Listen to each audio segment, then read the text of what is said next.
네, 다음 뉴스입니다. 여러 가지 뉴스를 동시에 말씀드려야 될 것 같아요.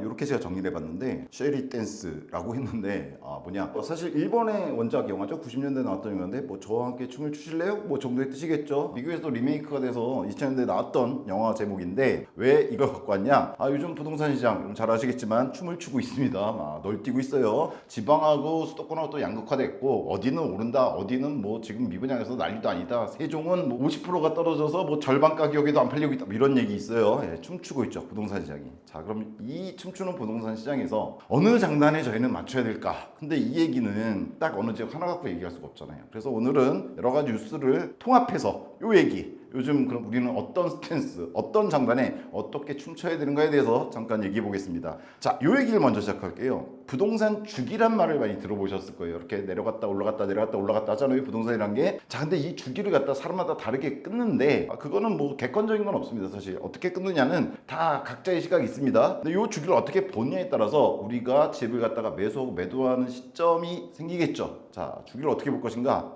다시 한번 종부세에 이어서 도표를 한번 그려봤어요. 화면에 잘 나올지 모르겠는데, 자, 이게 뭐냐, 밑에 보시면은 98, 99, 02, 07, 08, 09 뭐 이런 식으로 연도를 써놨고요. 이런 식으로 그려놨는데 이 왼쪽에 있는 요거는 신경 쓰지 마세요. 이거 그냥 편의상 한 겁니다. 밑에 건 이제 설명드리면서 말씀드리면 될 것 같고, 그리고 요것도 올라가고 내려가는 게 뭐 2년도에 딱 요만큼 요 지수대로 올라갔다 이렇게 생각하실 필요 없습니다. 그냥 뭐라 그럴까요? 일종의 이상적인 모델화를 시켜놓은 거다, 이렇게 보시면 돼요. 왜냐면 제가 지금까지 부동산 이 주기라고 하는 것다가 여러 번 겪어봤는데, 제가 뭐 지난 영상들에서 말씀드렸지만 98년도에 처음 집을 샀거든요. 08년도에 하락이 한 번 있었고 22년도에 하락이 있었죠. 이 세 번을 다 거쳐봤는데 일반적으로 사람들은 이렇게 끊는 경우들이 있어요. 저점, 가장 저점이었던 때부터 시작해서 고점까지. 근데 그러면 요런 데가 비잖아요, 내려가는데 뭐 이런 거. 그래서 또 어떤 사람은 전고점을 기준으로 해서 요때부터 요때까지 그렇게 끊기도 하는데, 사실 전고점을 주기로 끊으면 뭐가 문제가 생기냐면 언제 내가 매수를 해야 되고 매도를 해야 되는지가 요 딱 정점에서 딱 매수 매도 힘들잖아요. 저점에서 매수도 힘들고 고점에서 매도가 힘들단 말이에요. 언제가 저점인지 고점인지 지나간 다음에 할 수 있게 된단 말이에요.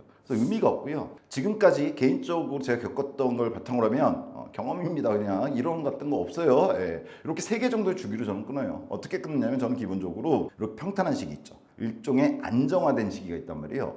요 안정화된 시기 끝나고 오르기 시작했던 시점부터, 즉 예를 들면은 98년도 IMF 쳐맞고 나서 평탄하게 내려갔다가 좀 상승해서 평탄하게 가서 다시 오르기 시작한 게 저는 02년도 정도라고 생각하거든요. 그래서 02부터 언제까지 올라갔다가 다시 내려갔다가 전고점 찍어서 평탄화되는 시기까지, 요 시기까지. 그래서 저는 첫 번째 주기를 90년대 이전은 자료가 없으니까 평탄하게 이루어졌던 02년대까지를 한번 끊습니다. 02까지를. 그리고 02부터 시작된 거, 여기 올라가기 시작했죠. 올라갔다가 다시 내려갔다가 올라가서 평탄한 게 유지됐던 시기까지. 언제? 14년까지. 그 다음부터 이번 주기죠. 14년부터 올라갔죠. 언제까지? 22년까지 사실 거의 올라갔죠. 그리고 22년 말에 한번 쳐맞고 다시, 저는 개인적으로 작년 봄에 올라가기 시작했다 그랬죠. 작년 봄부터. 그래서 지금 좀 요 시기, 안정된 평탄 시기 아니냐. 근데 문제는 뭐냐면 이번 안정기는 이제 시작됐단 말이에요. 언제 끝날지 몰라요. 그래서 저는 이렇게 끊습니다. 이때부터 올라가기 시작했던 때부터 올라가서 다시 회복해서 안정화된 시기. 그래서 02년부터 2014년까지 한번 긋고, 2014년에 시작된 주기는 아직 끝나지 않았다. 왜냐면 지금 안정화가 이루어지지 않고 있어요.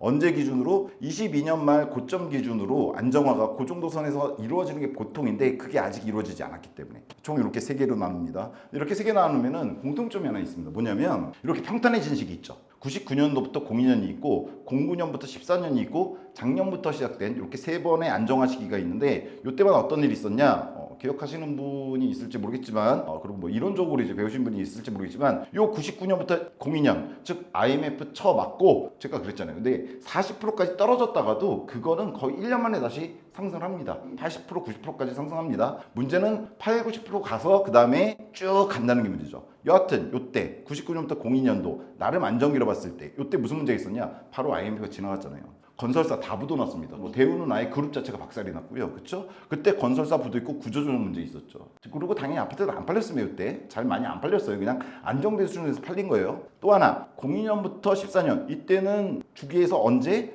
평탄기가 09년부터 14년까지입니다. 왜 09년부터 14년이냐? 08년에 리먼 사태로 한번 쳐맞죠. 그때도 한 40% 빠졌었거든요. 그러고 나서 09년도에 다시 거의 회복해요. 여기서 거의란 건 100% 아니에요. 80에서 90%, 40% 빠졌었으니까 60까지 갔었는데 80, 85까지 갔으면 어느 정도 회복한 거잖아요. 09년도에 그렇게 회복하고 나서 14년까지 거의 5년 동안 쭉 옆으로 기게 되는데 이때도 똑같아요. 요 시기 99부터 02년도에 건설사부도 있었죠. 이때 여러분 기억하실지 모르겠지만 10년도에 PF 사태 터집니다. 지금도 PF 사태 있죠. 이때도 PF 터졌어요. PF 사태라는 게 뭐냐? 똑같아요. 99년도 때랑 건설사들이 무너졌죠. 그 당시에 벽산건설이라든가 이런 데들이 무너졌죠. 그리고 여러분 기억하시겠지만 그때 미분양, 그때는 수도권까지 포함됐습니다. 최근에 미분양은 수도권은 좀 영향이 덜하죠. 지금은 지방이 많이 문제다 그러는데 09년부터 14년도에는요. 수도권 포함해서 뭐 인천이고 뭐고 수도권 포함해서 경기도 지역 다 포함해서 미분양이 상당히 많았습니다. 요 문제가 있었고요. 자, 지금 이번 시기죠. 23년도 여러분 잘 아시면 22년도 말에 금리 인상 급격하게 이루어지면서 코비드에 대한 잘못된 어떤 미국의 대응이었다고 할 수도 있는데 여하튼 그 원인은 두 번째 치고 22년 말에 처음 맞았다가 23년 초에 다시 어느 정도 올라갔어요. 그리고 최근에는 뭐 서울 같은 경우에는 거의 다 회복했다 이런 말도 나오죠. 전고점에 뭐 97%다 99%다 이런 얘기 나오니까요. 근데 지금도 무슨 문제가 있느냐? 사실 2010년도에 PF란 말을 갖다 기억하시는 분은 별로 많지 않아요. 그냥 건설사 부도로 여러분 기억하시는데 지금 이 PF가 뭐냐? 똑같아요. 지금도 건설사 부도 문제가 있습니다. 또 하나 미분양 똑같죠. 지금도 있어요. 다만 지금은 수도권보다는 지방이 심각하다. 자, 그럼 이렇게 세 번의 안정기들이 있었는데 벌어지는 문제가 똑같아요. 사실 이것 때문에 더 올라가지 못하고 이렇게 옆으로 긴다라고 보시면 됩니다. 하나는 뭐다? PF라고 일컬어지든 건설사 부도라고 일컬어지든 건설사 문제가 하나 있습니다. 집을 못 져요. 그 문제가 하나 있고 또 하나는 뭐다? 미분양 문제가 있습니다. 해소가 되지 않는. 근데 시기마다 양상이 조금씩 다른 것 뿐이죠. 근데 문제는 지금 여러분은 현재 살고 있잖아요. 과거는 이렇다고 치고 이 두 개는 자 지금 뭐냐? PF가 해결이 됐나요? 2010년도에는 해결을 하고 넘어갔어요. 곧장. 예, 그 안 좋은 시기임에도 불구하고 문제가 됐던 건설사 15개 정도 갖다가 쉽게 말해서 그냥 부도내버리고 넘어갔습니다. 예, 정리. 그래서 그것도 충격이 좀 있었죠. 아 그리고 미분양도 그 당시에 해결이 됐어요. 뭐 스무스하게 해결된 게 아니라 요 기간 보이시잖아요. 5년 동안 꾸역꾸역 팔려갖고 미분양 문제가 해소가 됩니다. 그 당시에. 근데 지금 어때요? 24년도인데 PF 해결 안 되고 있죠. 오늘 뉴스 중에 요 뉴스가 있죠. 은행, 보험업권, PF, 신디케이트론 출발, 시장 마중물 역할. 즉 PF를 갖다가 해결하기 위해서 지금 일단 은행이나 보험, 특히나 증권사 같은 데서 대출을 많이 해줬단 말이에요. 근데 그게 문제가 있으니까 살릴 건 살리고 없앨 건 없애고 가겠다라고 이런 게 나오긴 하는데 여러분 잘 아시지만 PF에 대해서 분명하게 뭔가 메시지를 들으신 게 없으실 거예요. 왜냐하면 이 PF 문제에 대해서 지금 현재 정부에서 어떻게 해결하고 있는지가 정확히 명확히 보이진 않습니다. 일단은 연착륙을 시키고 싶은 것 같아요. 연착륙 시키는 게 뭐 경제는 좋으니까. 근데 문제는 지금 요 시기를 거쳤잖아요. 요 시기 거치면서 쪽된 문제이기 때문에 요때 정리했던 것처럼 적어도 어느 정도는 정리를 확실하게 가야 되는데 그걸 좀 미루고 있는 느낌입니다. 연착륙이라는 전제 하에. 그리고 지금은 이 09년도에서 14년도와 다르게 미분양이 좀 특이하게 나 있어요. 이때는 수도권 포함이라고 그랬죠. 근데 지금은 수도권은 포함되어 있지 않습니다. 미분양이. 여러분 잘 아시겠지만 전국 한 7만 채 좀 넘는 미분양이 있다 지금 이렇게 얘기하는데 대부분이 90%가 지방이에요. 수도권에 거의 없습니다. 그러다 보니까 뭔가 조금만 잘하면 연착륙 시킬 수 있지 않겠느냐? 이게 이제 정책을 하시는 분들의 입장인 것 같아요. 제가 보기엔 좀 아닌 것 같긴 해요. 왜냐면 여기서 규모는 경제 전체가 커졌기 때문에 단순 비교할 수는 없지만 이번에 쌓인 PF 문제도 사실은 엄청나거든요. 그래서 이거 갖다 그냥 스무스하게 넘어갈 수는 없을 것 같은데 여하튼 PF 문제가 지금 현재는 표면화되지 않고 있어요. 오히려 지난번에 한번 말씀드렸지만 올해 하반기 쪽으로 가면 일기 신도시 선도지구라든가 쉽게 말해서 부동산 호재인 것들이 좀 많이 튀어나올 거라고 그랬죠. 금리 인하도 이루어질 거고 그때 맞춰서 차라리 PF를 터트려서 올라가려고 하는 거랑 부동산 내려가게 하는 거니까 두 개를 갖다가 상충시켜 갖고서는 좀 안정화 정도 중간 정도에 머무르게 하는 거 요걸 하려고 하는 것 같기는 한데 여하튼 이게 지금 해결이 안 됐고요. 미분양은 당연히 지금 해결 안 됐죠. 지금 지방시장에 있는 미분양 들여다보고 있는 사람 그냥 거의 없습니다. 왜냐면 요때 9년에서 14년 정부가 뭔가 정책적으로 도움을 줬어요. 세제 혜택도 줬고. 근데 아직 그런 거는 많이 안 나왔습니다. 그러다 보니까 요 두 문제가 해결되지 않았습니다. 자, 여기까지는 좀 지루했죠. 그럼 이제 뭐냐? 우리는 이 시기에 살고 있잖아요. 이렇게 과거 간단한 말씀드렸잖아요. 그럼 지금 어떻게 해야 되냐? 첫 번째 리스크 관리하셔야 됩니다. 왜 제가 이 얘기를 드리냐면 뉴스에 계속 이런 것도예요. 지금 올해 전국 집값 서울 1.8% 오를 것 같다. 그리고 분양가는 분상제 최고가 이번에 원펜트하우스 분양하죠. 여하튼 강남이지만은 평당 6,700에 거의 7,000에 나왔습니다. 그리고 내년에 공급 부족해서 집값 급등 가능성이 있다.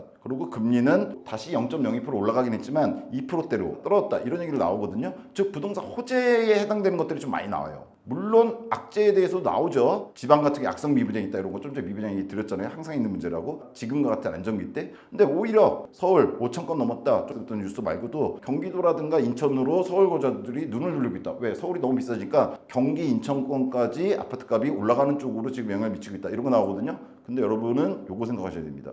리스크 관리를 해야 돼요. 왜냐하면 제가 보기에 앞으로 옆으로 기는 시기이기 때문에 여러분 과거 역사 보시면 알겠지만 여기서 내려가진 않아요. 미국 금리하고 비슷합니다. 금리 추이하고 비슷한데 내려가진 않아요. 올라가긴 올라갈 건데 정말로 이렇게 평탄하게만 가느냐? 그건 아니에요. 이건 그냥 도시화시켜서 보여드린 거죠. 여기서 왔다 갔다 이렇게 합니다. 여기서도 왔다 갔다 이렇게 해요. 이렇게 큰 상승이나 큰 하락이 없다는 거지 왔다 갔다 할 겁니다. 이번에도 마찬가지죠. 여기서 이렇게 널뛰기를 할 거예요. 그러다가 언젠가는 올라가긴 하겠죠. 근데 뭐가 문제냐? 지금 시기도 과거 요 주기들과 똑같이 요 문제가 터졌잖아요. 터졌는데 과거와 다르게 좀 해결이 안 됐어요. 그 얘기는 지금 아무리 뉴스에서 부동산이 좀 오르고 있다 그런다고 하더라도 PF가 터지는 순간 미분양 문제가 좀 더 불거지는 순간 다시 멈칫하고 내려갈 수도 있다는 얘기입니다. 물론 이런 하락을 얘기하는 거 아니에요. 이런 하락이 아니라 여기서 잠깐의 하락. 근데 여러분 거기서 지금 이 상태에서 서울 집값이랑 수도권 집값 오를 것 같다고 연끌해서 들어가시잖아요. 약간의 하락만 오거나 약간의 금리 충격만 있어도 상당히 힘들어집니다. 따라서 제가 그랬잖아요. 지금 매수해야 될 시기는 맞는데 리스크를 관리하시면서 해야 됩니다. 지금부터 쭉쭉 오르는 거 이거 아닙니다. 이런 시기 절대로 아니에요. 지금은 요 시기예요. 요 시기. 요 시기지 이 시기는 아직 몇 년 남았어요. 그렇게 생각하셔야 됩니다. 따라서 지금 집을 사실 때 리스크 관리해야 된다. 뭐 때문에? PF채 정리해야 된단 말이에요. 뭔가 나올 겁니다. 그리고 미분양 안 해결되고 있잖아요. 지금 세제에 뭐가 나온 것도 아니고 그리고 이게 나왔어도 과거에도 그렇지만 이 당시에 미분양 갑자기 어떤 정부 혜택이 나온다고 해서 미분양이 한 방에 다 해결되지는 않습니다. 지금 7만 채가 넘는다 그러잖아요. 통계상 뭐 좀 더 많을 것 같기도 하다 그러는데 그거가 전부 다 어느 정도 소화될 때까지는 전반적인 부동산 시장이 이런 급격한 상승기를 막기는 어렵습니다. 왜냐면 빠져나가게 되기 때문에. 그러니까 원래는 이런 급격한 상승기가 오려면 너도 나도 다 살려고 해야 돼요. 그 시기는 아니란 말이에요. 지금 미분양이 워낙에 많아서. 따라서 리스크 관리를 갖다 생각하시면서 지금 매수를 하셔야 되고요. 또 하나 변곡점 하나 있겠죠. 지방 미분양이 해소된지를 계속해서 보셔야 됩니다. 완벽한 해소는 아니더라도 지금 예를 들어서 7만 채 정도가 있다. 이게 뭐 6만 채 이하, 5만 채 이하, 4만 채 이하 이 떨어지는 걸 좀 보셔야 돼요. 만약 그게 떨어지는 게 확인되고 그 숫자도 지금보다 예를 들어서 뭐 수도권은 아예 없어지고 지방 같은 경우에도 지금 현재의 물량이 50% 이하로 떨어진다. 그때는 요 시기가 도래해 있을 가능성이 높죠. 지방은 그걸 갖다 그대로 반영하기 때문에. 자, 그러면은 도대체 너는 오늘 무슨 말을 하고 싶은 거냐? 매수를 하라는 거냐 말라는 거냐? 리스크 관리해야 되고 지방 미분양 해소도 바라봐야 되고 이거 보시면 되죠 그냥. 이 표로에서 가장 중요한 이거예요. 지금 시기. 요 시기란 얘기잖아요. 요 시기. 요 시기도 아니고 요 시기도 아니에요. 요 시기예요. 그럼 여러분이 과거로 돌아가서 요 시기에 있다고 쳐봅시다. 여러분 뭐 해야 됩니까? 99년도부터 02년도다. 자신의 자산 리스크 관리하는 차원에서 뭐 해야 돼요? 매수하는 게 맞죠. 이 시기가 나타난 뒤에는 올라간다니까요. 여러분이 똑같이 09년에서 14년도로 돌아갈 수 있다면 사야죠. 매수해야죠. 똑같습니다. 지금도 여기잖아요. 옆으로 기고 있는 시기란 말이에요. 지금 뭐 해야 됩니까? 그러면은 똑같아요. 매수하셔야 되는 건 맞습니다. 즉 기본적인 스탠스는 매수가 맞아요. 근데 다만 매수를 하시되 요거 두 개를 갖다가 고려하셔야 된다. 이 얘기입니다. 그러면 조금 더 개인적인 의견을 드리자면 과거 요 시기에는 지방 미분양이 워낙에 이때는 수도권 미분양이 많았다 그랬죠. 그래서 수도권 미분양을 갖다가 이때 사두셨던 분들은 상당히 이익을 받습니다. 수도권이잖아요. 그렇죠? 근데 지금은 수도권 미분양은 없다 그랬단 말이에요. 그럼 수도권 미분양만큼 괜찮은 게 뭐가 있느냐? 수도권에서 많이 떨어졌는데 아직 회복 안 된 애들이 있어요. 수도권에서 서울 말고 서울은 회복 안 된 애가 없더라고요. 그럼 수도권에서 미분양 말고요. 미분양이 아예 없어요. 수도권은 인천이라든가 경기 지역에서 집값이 떨어졌는데 여기서 이렇게 떨어졌는데 회복이 많이 안 됐다. 그게 요 09년에서 14년 당시에 수도권 미분양과 비슷한 상황이다. 이렇게 즉 사도 된다 이 얘기죠. 또 하나 돈이 되시면 뭐 서울 사는 건 상관이 없고요. 지방은 좀 다르게 접근하셔야 됩니다. 왜냐하면 요 시기 때는 수도권 포함해서 미분양이 많았기 때문에 지방은 그렇게 두드러지는 않는데 지금 미분양이 지방에 몰려 있어요. 더군다나 뭐 인구 감소 이런 얘기 나오잖아요. 그렇죠? 그 문제는 이제 따로 얘기해 드릴 건데 왜냐면 이런 거 있더라고요. 집값 정점은 2035년이다. 일기순위 투자 신중해요. 전 이거에 동의하지 않는데 2030년 무조건 다 인구론 얘기인데 그건 나중에 얘기하고 지금 같은 경우에는 근데 문제가 뭐냐면 미분양이 지금은 지방에 몰려있단 말이에요. 그럼 지방시장이 요 당시에는 9년도에서 14년도는 지방을 샀어도 돈이 됐어요. 왜냐면 지금만큼 미분양이 나진 않았어요. 그 당시 수도권까지 포함해서 퍼져 있었단 말이에요. 그래서 동시에 같이 올랐는데 지금은 지방이 미분양이 너무 비중이 높아요. 따라서 이때보다 지방 미분양 해소는 시간이 좀 더 걸릴 가능성이 있다. 이렇게 보시면 됩니다. 다만 지방도 이번에 전주라든가 청주라든가 저희 분양가 중에서 몇 개 말씀드렸죠. 지방도 거기서 다시 나뉩니다. 지방 핵심 지역이나 핵심 단지는 투자 가치 똑같습니다. 있습니다. 예. 자, 그래서 전체적으로 말씀드리고 싶은 게 요겁니다. 딱 간단히 얘기하면 지금 이런 시기다. 보시면 알겠지만 이런 시기다.